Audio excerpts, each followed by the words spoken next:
At dawn on December 7, 1941, the Pacific looked calm enough to lull an empire into confidence, and that calm was the most dangerous illusion of all.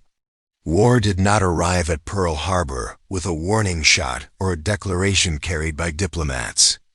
It arrived on wings out of a pale Hawaiian sky, carrying the weight of years of decisions made in silence, in smoke-filled rooms thousands of miles away, by men who believed history had left them no other choice to understand what Japan intended that morning. You have to rewind far beyond the roar of engines and the explosions ripping through battleship. You have to go back to a nation that felt cornered, humiliated, and desperate to redefine its place in the world. Japan in the early 20th century was not yet the defeated empire most people imagine today. It was rising fast, modernizing its navy, its industry, its military doctrine, and its sense of destiny. In just a few decades, it had gone from feudal isolation to a regional power capable of defeating Russia, shocking the Western world and convincing Japanese leaders that strength, not diplomacy, was the language of survival. But victory came with a hunger that could not be easily fed. Japan had little oil, little iron, little of the raw materials that modern war demanded. Its factories ran on imports. Its navy sailed on foreign fuel. Every battleship, every aircraft carrier, every plane represented a ticking clock. As long as trade flowed, Japan could keep expanding. If it stopped, the empire would suffocate. In the 1930s, that fear hardened into policy. Japan pushed into Manchuria, then deeper into China, convinced that continental expansion was the only way to secure resources and protect itself from Western dominance. What Japanese leaders called security, the rest of the world saw as aggression. Cities burned. Civilians died in staggering numbers.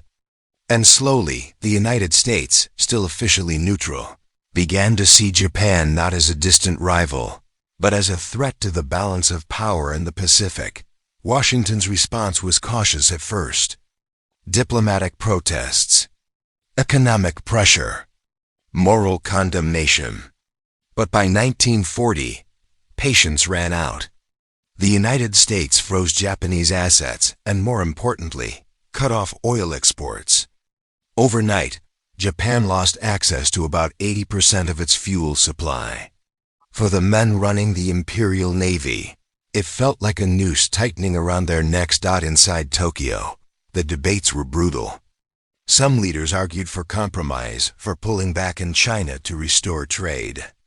Others saw that as surrender, a betrayal of soldiers already fighting and dying on the mainland. To them, accepting American demands meant accepting permanent subordination to Western powers. The choice, as they framed it, was stark: submit now, or strike hard enough to force the United States to negotiate later. This is where Japan's unseen intentions begin to take shape. Pearl Harbor was not designed as an act of blind rage or nihilistic destruction. It was meant to be surgical, strategic, and decisive. Japanese planners believed that if they could cripple the U.S. Pacific Fleet in one devastating blow, America would lack the will to fight a long, costly war across the ocean. The memory of World War I still loomed large. They believed Americans were industrial giants but emotional isolationists, reluctant to bleed for distant causes. Admiral Isoroku Yamamoto understood the gamble better than anyone. He had lived in the United States, studied its culture, and admired its industrial power.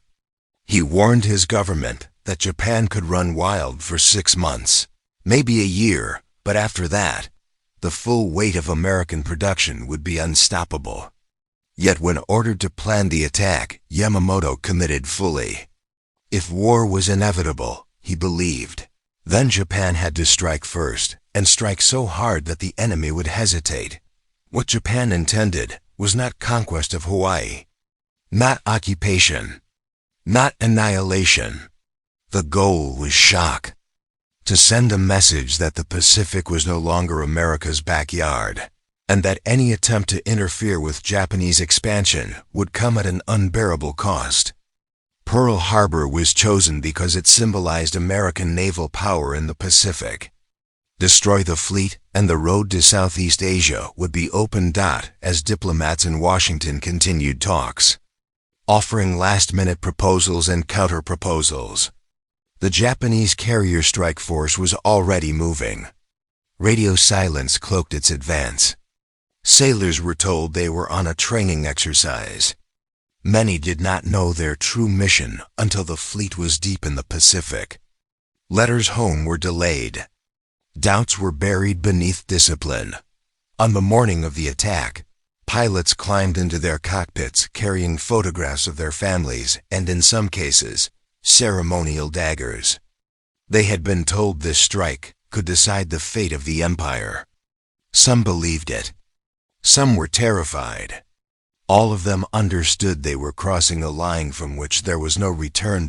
From the American side, the blindness was not total, but it was fatal. Intelligence warnings existed, scattered and incomplete. Analysts knew Japan was preparing for war.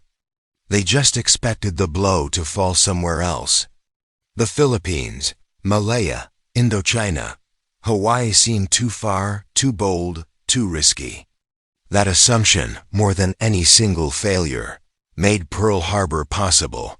When the first bombs fell, intentions collided with reality. Battleships burned. Aircraft were destroyed on the ground. Hundreds died within minutes. Yet even as smoke filled the harbor, cracks appeared in Japan's plan. Critical targets were missed.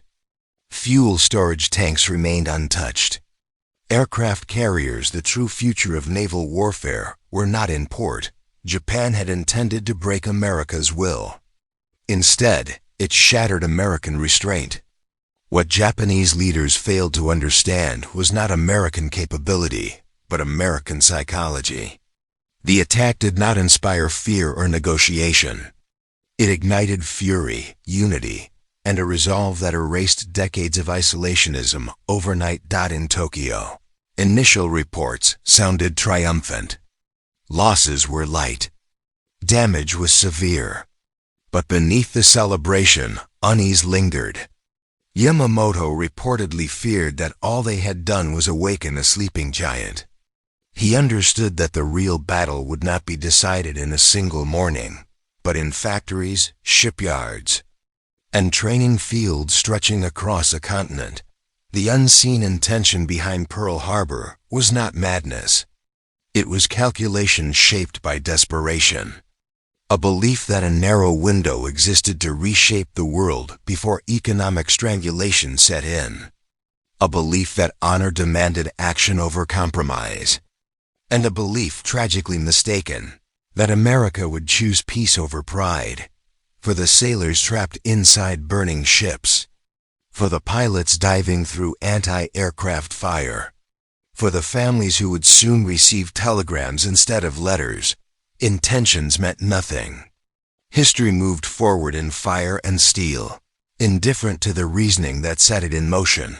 Pearl Harbor stands today not just as a surprise attack, but as a lesson in how fear, pride, and miscalculation can converge into catastrophe, reminding us that the most dangerous wars often begin not with hatred, but with the quiet conviction that there is no other choice.